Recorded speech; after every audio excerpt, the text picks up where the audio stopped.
Dr. Christo Nordea, die tent in die woestyn, en sy praatjie sout en peper, wat die tabernakel is om die teenwoordigheid van God onder sy volk bekend te maak, ook wat dit vir ons beteken, as ons dit lees, en hoekom moet ons dit lees, wat beteken die symboliek, ja, vir die Israeliete, maar ons, net soos die Israeliete, is die volk van God, en daarom kan ons saam lees, luister, en hoor wat sê die Here ook vir ons, as die volk van hom.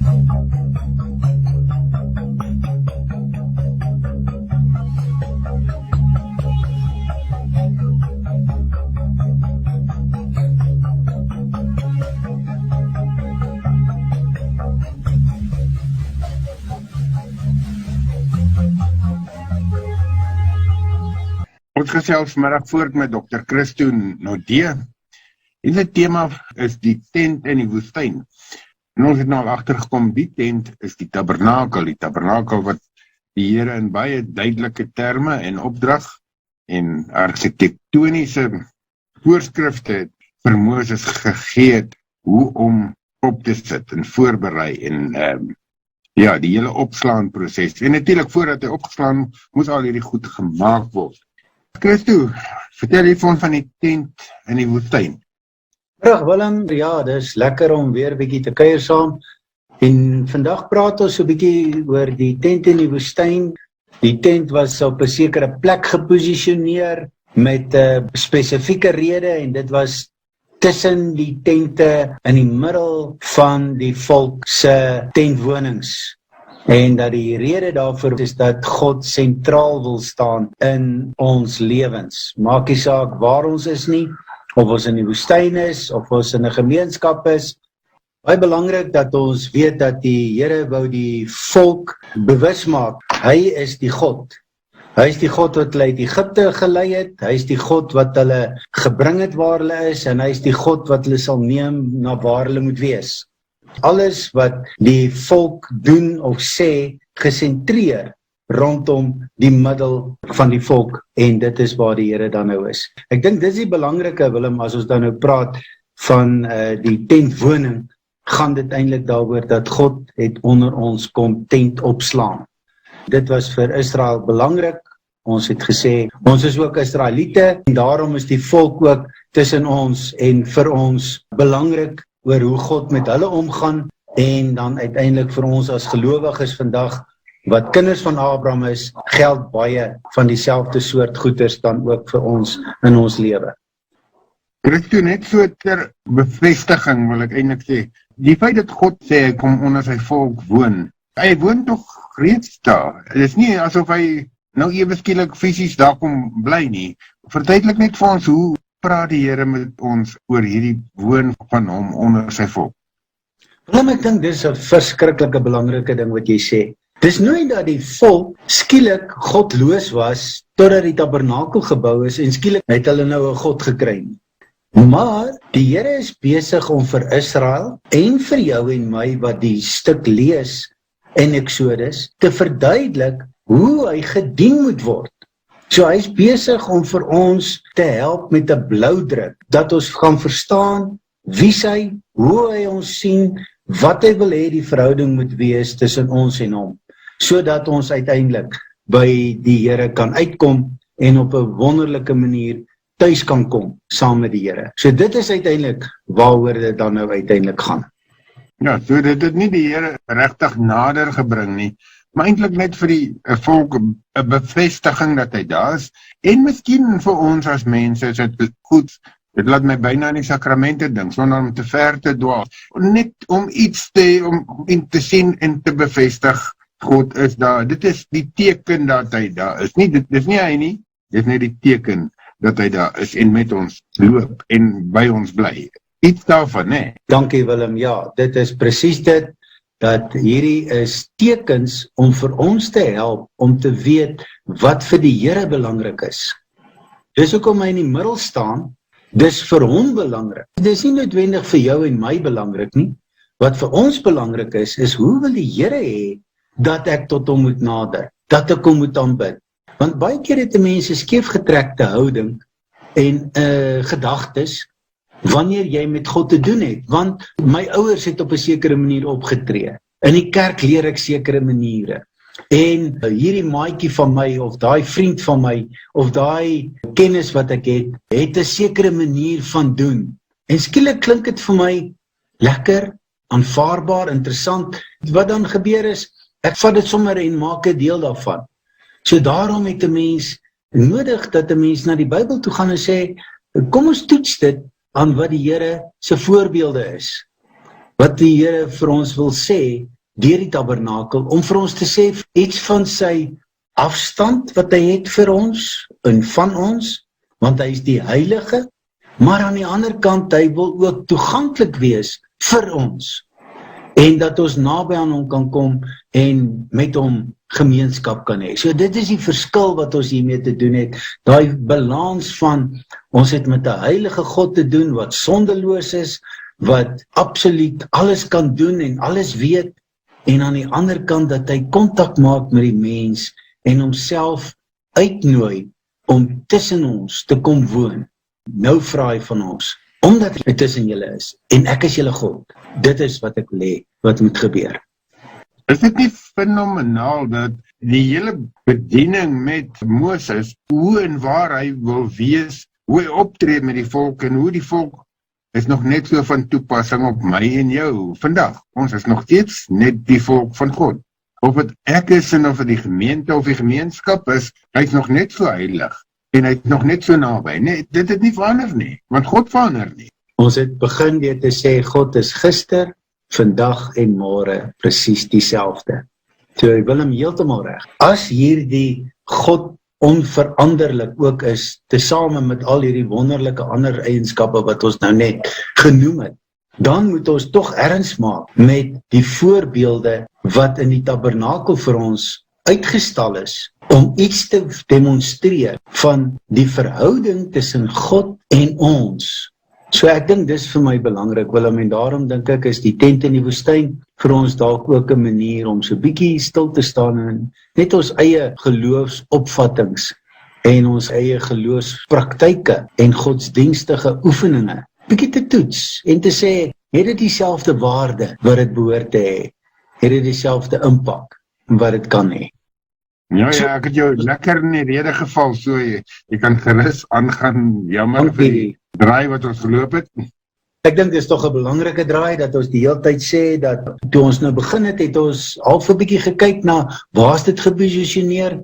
En toe het ons die volgende gedoen, ons het so bietjie na die name gekyk, van die persone wat deur God in opdrag gegee was, om die voormanne te wees, die hoofbouers, die ouens wat die argitekplan van God kan interpreteer, en dit prakties kan gaan maak en pas, sodat dit word wat die Here bedoel het dit moet wees. En dit was Oliab en dan ook Besaliel. Oliab wat gesê het, hy woon in die tent van sy vader, en Besaliel wat naby aan God bly en woon en werk.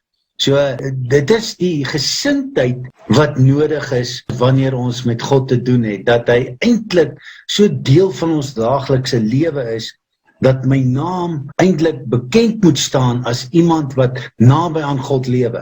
Daar was 'n omheining gewees en dan kon ek instap. Die instap was gewees met die kleure van rooi, blou en wit, om daardeur te sê dat Jesus het vir ons kom leer, ek is die ingang, ek is die weg en die waarheid en die lewe. En dan stap ons in hierdie verhouding met God, 'n lewende verhouding. En dan het ons by die offeraltaar gekom, en ons het geleer by Paulus, hy sê, gee julle self as die lewende heilige offers, wat vir God aanneemlik is. Na die ingang, die waskom was vir die priesters, om hulle hande te was, om hulle self te reinig, want die bloed het maar gespat. En 'n mens weet dat jy kan nie die hele dag werk, sonder dat jy nie ook vol bloed word nie. So hulle moes hulle self was, kort. Maar die waskom was 'n interessante manier van gebou gewees. Aan die binnekant was daar spieëls gewees, nou nie spieëls soos wat ons dit ken nie, maar koper wat blink gevry was, dat jy jou weerkaatsing kon terugsien kaats. So met ander woorde, as jy oor hierdie waskom buig, dan het jy jouself gesien. En dan kon jy weet, maar ek is besig om myself te reinig. Ek is iemand wat die offer gebring het, en die Here sê vir my met hierdie waskom, jy is 'n gereinigde. Ek sien jou raak. Ek wil hê jy moet jouself ook ervaar as iemand wat van jou sondes bevry geraak het met die offer wat jy gebring het.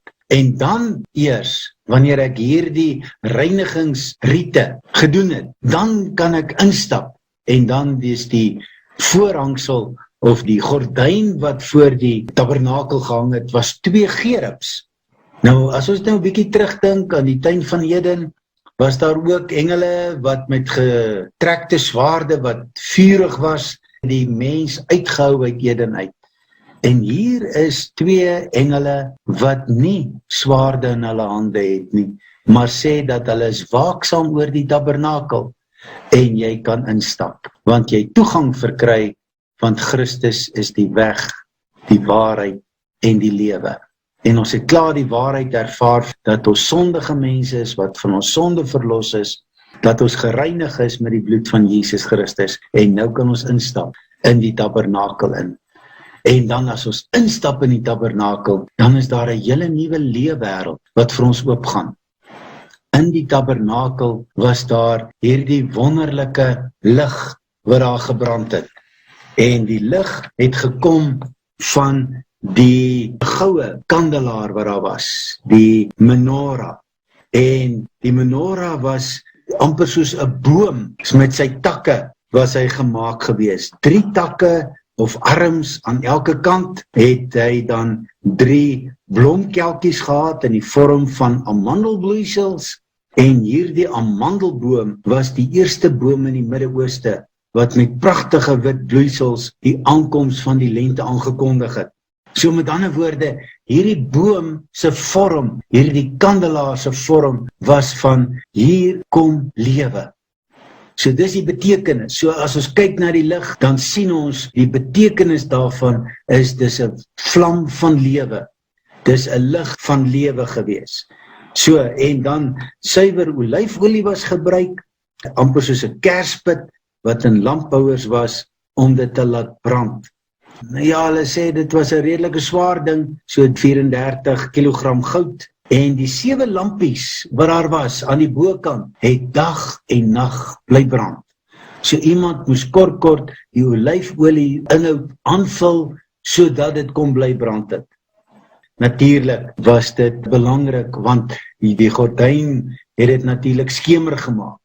Die lig het 'n bietjie buite gegaan, maar nou is dit sy eie lig, en die eie lig wat dan daar vir ons gegee word, met die mooi beskrywing van hoe dit lyk en wat dit alles was. Hierdie menorah met sy 7 liggies wat aanhoudend brand het aan die een kant gestaan van hierdie reghoekige oppervlakte wat die binnekant was.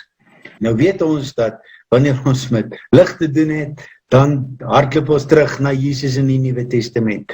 En natuurlik sê Johannes vir ons in Johannes 1, en die lig het na die wêreld toe gekom en die duisternis kon dit nie oorweldig nie. So dit maak nie saak hoe donker dit daar aan die binnekant van die tabernakel was nie. Die lig was sterker as die duisternis. En dan in Johannes 8 sê die Jesus self, ek is die lig vir die wêreld. Wie my volg sal nooit in die duisternis lewe nie, maar sal die lig hê wat lewe gee. Pragtig as 'n mens kyk na die simboliek daarvan. So met ander woorde, wanneer ons dan nou hier inbeweeg en in 'n verhouding met die Here staan, moet ons weet, ons beskik oor die bron van lig. Want toe God gesê het daar heel in die begin, was dit een van die eerste dinge, laat daar lig wees. So met ander woorde, God is die ene wat die lig se bron is. Sonder dat hy dit sê, sal daar nie lig wees nie. En Christus kom en sê, hier is die bron, hier is ek is die lig vir hierdie wêreld. Nou ja, nou kan 'n mens 'n klomp dinge daar rondom maak, né? Wat belangrik is, dat die tabernakel daai tyd al vir ons sulke belangrike inligting gegee het, om te sê, in 'n verhouding met die Here sal ons nie in duisternis ooit verkeer nie, want in 'n verhouding met die Here het ons die lig wat lewe gee. So, dis belangrik dat ons sal weet dat, wanneer ons dan nou hieroor praat, dit vir ons opgewonde sal maak, en sê, maar ons het nooit besef dat in die tabernakel alreeds, daar hierdie wonderlike betekenisvolle simboliek was nie. En dan, natuurlik, as ons so 'n bietjie verder kyk, dan sien ons daar was so 'n meterlange tafel gewees, wat so 1/2 meter breed was en so 3/4 meter hoog is, en hy was van doringhout gemaak met goud beslaan, en op hierdie tafel was daar brode wat daar gelê het, 12 van hulle. So met ander woorde, elke stam moes dan uiteindelik 'n brood per dag gegee het. Maar die brood was vir 'n week lank gewees, so met ander woorde, elke bakker van elke stam moes gekom het en moes hy dan iets bring in die vorm van dat ons is bewus daarvan dat hier is brode. Jesus het ook kom sê, en dis die wonderlike hiervan, ek is die brood van die lewe. Nou kan ons skielik sien hoekom Jesus in die Nuwe Testament al hierdie simboliek van die Ou Testament vat en dit betekenisvol toepas op die redding wat hy kom bring, op die ewige lewe wat hy kom oopsluit vir ons, sodat ons weet dat binne in die tabernakel alreeds hierdie wonderlike tekens vir ons gemaak was, vir die volk van God gemaak was en gegee was, om te sê, maar wanneer ek in 'n verhouding met die Here staan, het ek lig nodig, want Jesus kom en hy sê, ek is die lig. So ons kan nie sonder lig in hierdie wêreld, in my omstandighede, in die dinge waarmee ek sukkel, uiteindelik kan ek nie so dit doen wat die Here van my vra, sonder daai lig nie. En om dan in omstandighede te beland waar ek voel, ek is gereineer, ek kan nie meer aangaan nie, dan kom die Here en hy sê, maar ek is die brood wat lewe gee. En hy sê ook daar vir die vrou daar by die put, dat hy is ook die water. So met ander woorde, die Here kom en hy gee volledig vir jou en my, wat ons nodig het. Hier kom die toonbrode, is die tafel van die toonbrode word dit genoem, en dan na 'n week, dan kon die priesters dit eet, en dan is daar nuwe brode gebak, om dan vir die volk te herinner, die Here is die ene wat eintlik vir ons in staat stel om brood te kan bak, wat vir ons koring gee, wat dit laat meel word, wat dit laat rys, om daardeur vir die Here te sê, dankie Here, U is die ene wat ook voorsien in ons daaglikse brood, onse Vader gebed, wanneer ons dan nou dit dink. So, die brood is 'n geweldige swaar simbool, wat toepassingsmoontlikhede en betekenisvol vir ons in ons geloofslewe is. En dan was daar die derde ene, en dit is die wierookaltaar. Die wierookaltaar was 'n regop struktuur van goud. Van die altaar buite het hulle kole gebring, dit binnekant toe gebring, en dan daar was wierook gewees, wat ook dag en nag gebrand het. En die Openbaring sê vir ons, dat hierdie wierookaltaar is die gebede van die gelowige. Dis die simbool van gebed. So wanneer ons met die Here te doen het, het ons met lig te doen, het ons met brood te doen, het ons met gebed te doen. En die gebed is 'n aanhoudende ding. Die wierook is nie op 'n stadium net vir 'n uur gebrand nie. Die wierook het ook dag en nag gebrand, om vir ons te sê dat God is gedurig in kontak met ons gebede, en ons met ons gebede is gedurig in kontak met God. Maar dan kry ons 'n ander betekenis ook. Jesus wat kom en hy sê, ek tree met my gebede vir julle in, by die Vader. So met ander woorde, wat 'n kragtige simbool is daar nie in hierdie tabernakel nie. So wanneer ons na hierdie tekens kyk, dan stap ons in 'n lewende verhouding met God, wat my gebede 24 uur per dag geluister word. God 24 uur per dag vir my intree deur Jesus se gebede. En daar's 'n kragtige wisselwerking tussen hierdie wierookaltaar en my lewe. En dan het ek ook brood wat ek ontvang, God wat voorsien, en dan het ek aan die ander kant hierdie wonderlike lig wat daar is vir my lewe. Willem, wanneer 'n mens dan nou kyk na hierdie tabernakel, en 'n mens kyk na hierdie tent in die woestyn, is dit so vol simboliek, dat ek met my geloofslewe so verryk kan word, deur hierdie simbole, deur hierdie wonderlike wisselwerking, deur die argitek, God, wat dit laat gebeur, om vir my iets te vertel, van sy verhouding met jou en my. Weet, as jy praat van die brood, nou hoor ons eintlik die brood. As jy praat oor die lig, ons program se naam is Lig op Lig. is eintlik oorverdowend hoe duidelik die simboliek deurspoel na ons toe en vir ons kom sê wie God is en die verhouding wat hy van ons wil hê en in watter verhouding hy met ons staan. Christo, hierdie goed, ja, is verrassend. As jy dit vir ons oopbreek en elke keer wys op elke stuk, dan is dit nie net dooie simboliek, dan word dit 'n lewende godsdienst. Dankie, ja, Willem, ek dink dit is eintlik die bedoeling. Dis 'n tent in die woestyn. Kan jy dink van alle plekke? God gaan siek nie 'n oase en dan slaan hy 'n tent op nie. In die woestyn kom hy en hy sê vir die volk, op die slegste plek moontlik op aarde, in 'n woestyn, kom ek en ek sê vir julle, hier's ek. Dis wie ek is. Dis die wisselwerking tussen jou en my. So maak nie saak waar ek is nie. Dis eintlik vir my 'n ongelooflike troos dat God in die woestyn hierdie wonderlike tabernakel kom opslaan. Nou ja, Christo, vat vir ons saam en sê, hoe gaan ons nou dit vir ons prakties maak om hierdie beelde, hierdie simboliek konkreet deel van my lewe te maak, laat dit betekenis het, want dit moet betekenis het vir die volk van oud en vandag is ons die volk van God. Ek dink die belangrike is God sorg vir my. Maak nie saak waar ek myself bevind nie. God sorg. Hy gee lig, hy gee brood, hy gee wierook. So met ander woorde, God sorg. En ek dink dit is vir my die belangrike van die tent in die woestyn. God wil sorg. En natuurlik, wanneer 'n mens na die tabernakel kyk, dan is daar 'n wonderlike wisselwerking van God se sorg vir my. So hy gee vir my diere om te kan offer. Hy gee vir my water om te kan reinig. En dan laat hy my instap in 'n ruimte, 'n binneruimte, waar hy vir my sê, hier verinnig die verhouding. Ek is die God wat sorg. Jo, Christo, dis eintlik, dit laat mense hare amper reis. As iemand dalk met jou verder wil praat daaroor, gee nommer asseblief. Ja, Willem, dit is 082-785-1106.